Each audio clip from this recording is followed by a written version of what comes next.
You ever have a moment where your whole world just tilts, like reality actually glitches out for a second? And, right then, if you don't step up, nobody's ever going to do right by your kid. That was me on a day in August. You could have fried an egg on the sidewalk hearing my 9-year-old son, Thaddeus, who's blind, by the way, screaming his heart out next to an industrial dumpster begging for his guide dog, Orion. That metal box had been sitting out in the sun for at least 20 minutes, turning into a death trap, and I swear you could hear Orion's claws scratching, desperate and faint, just fading. Thaddeus was on his knees, hands scrabbling over the concrete, sobbing, "Daddy, I can hear him, but I can't find him. Why can't I find him?" And standing just 15 feet away, arms folded, ice-cold, smirk on her face like she was getting her nails done, was Beatrice Vandenberg, the HOA president from hell, watching my kid's whole world collapse in real time. "Problem solved," she announced, like she was the judge, jury, and executioner of Maplewood Heights. She actually said dangerous animals require immediate containment. That's how she put it. Like Orion was some kind of rabid threat, not the best friend my son's ever had. Now, what Beatrix didn't know, and honestly it's almost funny in a dark way, was that the encrypted satellite phone buzzing in my jacket pocket right then was about to blow her perfectly controlled little kingdom straight off the map. 6 minutes. That's how long it would take for a world she'd ruled by intimidation and regulation to get invaded by people who don't exactly ask for permission before kicking in doors. Her whole campaign of targeting vulnerable families. That was about to trigger a federal response so big she'd end up on the evening news, her secrets splashed everywhere, her fake authority snatched away like it never even existed. But before I get ahead of myself and tell you how a power-drunk HOA president ended up staring down the CIA, let me back up a second because, honestly, stories like this aren't just about me or Thaddeus. This is bigger. You know what I mean? Every time I see a kid like mine getting singled out for being different, especially by people who abuse a little power, it lights a fuse in me. If you've ever watched someone weaponize rules and regulations to bully a disabled kid or their family, you know the feeling. If you have, drop your story in the comments. Let folks know they're not alone because your voice really does help. Maplewood Heights was supposed to be the dream. Right, safe, upscale, accessible, full of families who said the right things in the newsletters and donated to the right charities. 40 acres of Colorado mountain air colonial houses, wide sidewalks, a park with tactile trails for guide dogs. Hell, there was even a therapy center that looked like it came out of a medical catalog. It seemed perfect for a single dad with a blind kid. Thaddeus, he's got this rare genetic thing, can't see a damn thing, but his mind is razor sharp and his whole life is basically sound touch and above all, Orion. Orion's not just a dog, he's the one soul who can pull Thaddeus out of a panic, nudge him toward bravery, get him across a street or through a crowd without me there to guide him. I work security consulting. That means sometimes I'm gone places I can't tell anyone about. So Orion isn't just a companion. He's my son's lifeline. He graduated from one of those elite guide dog programs where less than 15% even make it to the end. He's smarter than half the adults I know, honestly, and he and Thaddeus have their own whistle language. Nobody else could break it if they tried. From the very first welcome meeting with Beatrix, my radar was going haywire. Her hair didn't move, her smile didn't either, and she was more interested in my travel schedule than in my kids' needs. Single-parent households require additional oversight, she declared, eyeing Orion like he was a hand grenade. Frequent travel creates supervision gaps, she said, acting like I was one more risk to her perfect world. I've met prosecutors before. She wore it like cologne. She'd installed more cameras than I'd ever seen outside an embassy, and every answer was about regulatory compliance, liability exposure, and you guessed it, community safety. The only breath of fresh air came from Zephyr Okafor, a neighbor 3 houses down who let his daughter play with Thaddeus and helped us unload boxes. Beatrix takes the rules seriously, he said, not unkindly, but most folks find a way to live and let live if you don't cross her line. I wanted to believe him, but the harassment started subtle. Suddenly there were new rules about service animals forms to fill, permissions to get notices posted in the dead of night. Insurance compliance. Beatrix claimed at a board meeting I conveniently missed since she timed it when I was away.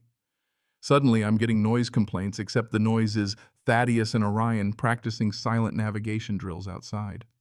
Multiple residents have reported disturbances, she'd say, always with fake documents that had legalese thick enough to choke you. She started delivering supervision notices claiming special needs families needed extra monitoring, even though none of this stuff was in any official HOA handbook. I started digging. The legal docs were too slick, like someone was getting help from a real lawyer, or worse, and the timing always lined up with my business trips.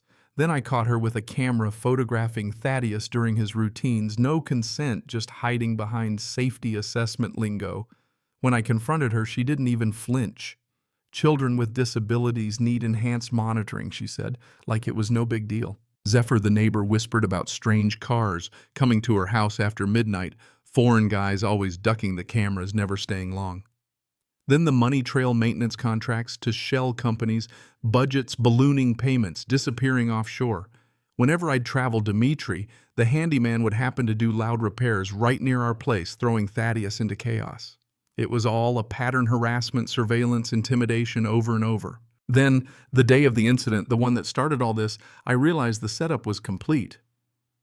Beatrice had faked a chemical treatment at the park and told everyone it was off limits except Thaddeus, who was supposed to come for a one-on-one session. He thought he was going to practice navigation.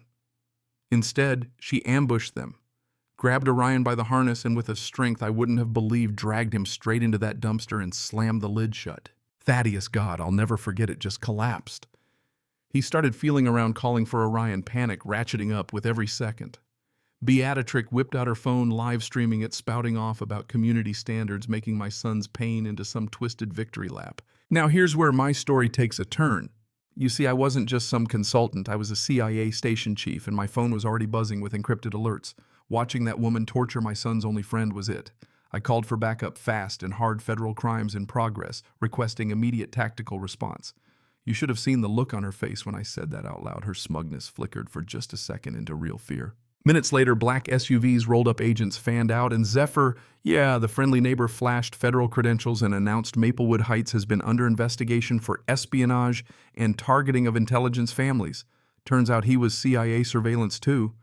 Dimitri tried to bolt out the back gate, but tactical agents had him boxed in. Turns out he was the muscle for a Russian data trafficking operation using HOA surveillance to collect on American intel families. Beatrice didn't just harass my family.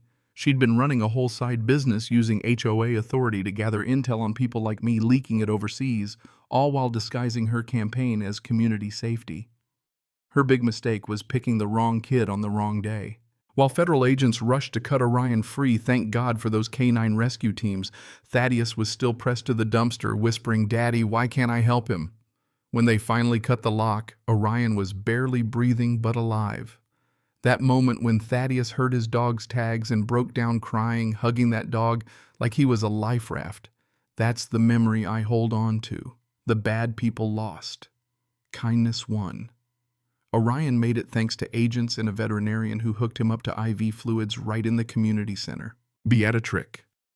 She was arrested on federal charges, live streamed, and all while agents collected evidence from her house, hard drives, cache, detailed dossiers on intelligence families, even surveillance logs showing they'd specifically targeted disabled dependents for psychological pressure. Turns out we weren't the first. There were over a dozen HOAs across the country involved feeding information to foreign intelligence, always by exploiting the most vulnerable. The trial was a circus, press everywhere, prosecutors laying out every dirty secret, every family they'd hurt, every law they'd broken. Judge Caldwell dropped the hammer, 25 years restitution for every family harmed, assets seized. Beatrice went from queen of the cul-de-sac to federal inmate number 40755, and not a single neighbor shed a tear. But the real victory that came after. New HOA leadership invited disability advocates, set up real protections, started a memorial for service animals. Thaddeus became a spokesperson for kids like him, teaching others what it means to fight for justice when nobody else will. The bad lady was gone, but my son. That little boy who crawled across hot concrete crying for his dog turned his pain into purpose, helping others, changing laws, inspiring people to stand up. You want to know what power really looks like? It's not in titles or committees or bank accounts overseas. It's in a kid who refuses to give up, a dog who never stops trying to get home, and families who fight for each other even when the odds are stacked. Evil can hide behind rules and uniforms, but real justice, when it finally comes, rolls in like thunder and doesn't ask permission. So now it's your turn. Tell me, do you think justice was served? Have you ever seen power abused in your neighborhood? Drop a comment, share your story.